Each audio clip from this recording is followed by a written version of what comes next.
Mumbai India के financial capital में ये पतली सी गली अमीर और गरीब लोगों के रेजिडेंशियल एरियाज को अलग करती है।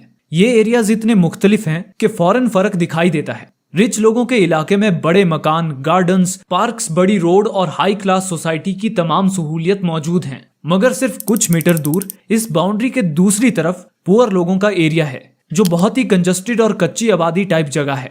यहाँ ना प्रॉपर वाटर सप्लाई है, ना इलेक्ट्रिसिटी और ना ही सीवेज फैसिलिटीज।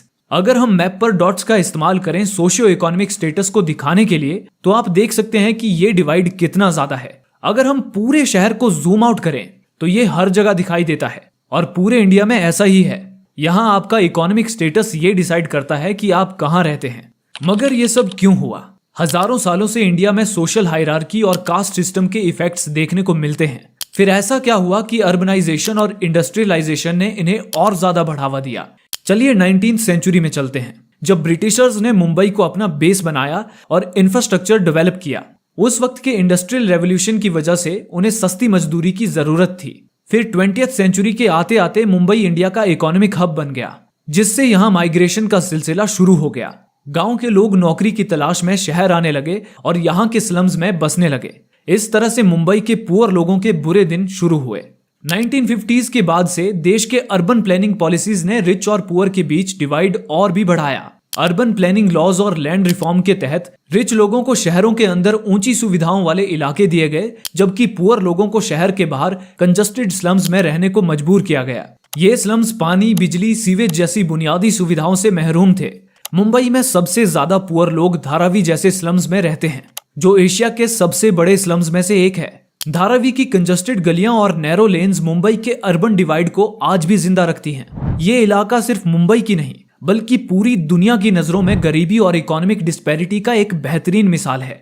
यहाँ की जिंदगी बहुत मुश्किल है। एक छोटी सी जगह में बहुत ज्यादा लोग रहते हैं, जहाँ ना एडिक्वेट सैनिटेशन है और ना ही क्लीन ड्रिंकिंग वाटर। गंदे पानी के गटर और कचरे से भरी गलियां हर मोड़ पर मिलेंगी। यहाँ रहने वाले लोगों का रोज का रूटीन इस स्ट्रगल से भरपूर होता है। स्कूल जाने वाले बच्चे भी इन्हीं गलियों से गुजरते हैं और दिन भर फैक्ट्रीज और वर्कशॉप्स में काम करने वाले मजदूर भी। लेकिन ये पिक्चर का सिर्फ एक पहलू है। धारावी के लोग बहुत हार्ड वर्किंग और रेजिलियंट हैं। उन्होंने मुश्किलात के बावजूद अपने लिए एक आइडेंटिटी बनाई है। यहाँ की small scale industries, specially leather, pottery और टेक्सटाइल्स बहुत मशहूर हैं। ये इंडस्ट्रीज सिर्फ लोकल मार्केट के लिए नहीं, बल्कि एक्सपोर्ट के लिए भी प्रोडक्ट्स बनाती हैं। हर रोज हजारों लोग इन इंडस्ट्रीज में काम करते हैं और अपने घरों का गुजारा करते हैं। धारावी का एंटरप्रेन्योरियल स्पिरिट मुंबई के इकोनॉमी का एक अहम हिस्सा है।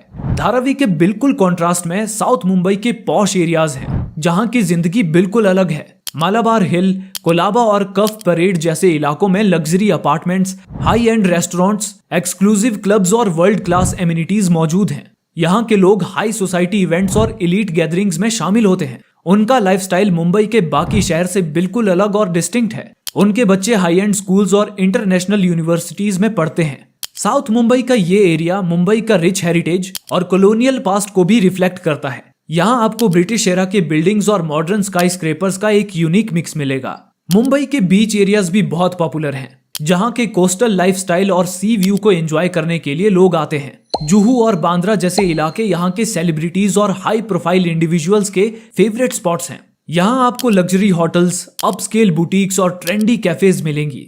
बैंड स्टैंड और कार्टर रोड जैसे प्रोमेनेड्स पर इवनिंग वॉक्स और जॉगर्स को देखना एक आम मंजर है। लेकिन इन ग्लैमरस एरियाज के बिल्कुल पास आपको अनऑर्गेनाइज्ड चॉल्स और ओवर क्राउडेड टेनमेंट्स मिलेंगे। ये छोटी सी जगह पे बहुत सारे लोग रहते हैं। यहाँ के लोगों की जिंदगी बहुत डिफिकल्ट है, लेकिन उनमें भी एक रेजिलियंस और सर्वाइवल इंस्टिंक्ट देखने को मिलती है। ये लोग मुंबई के इनफॉर्मल इकोनॉमी का बैकबोन है।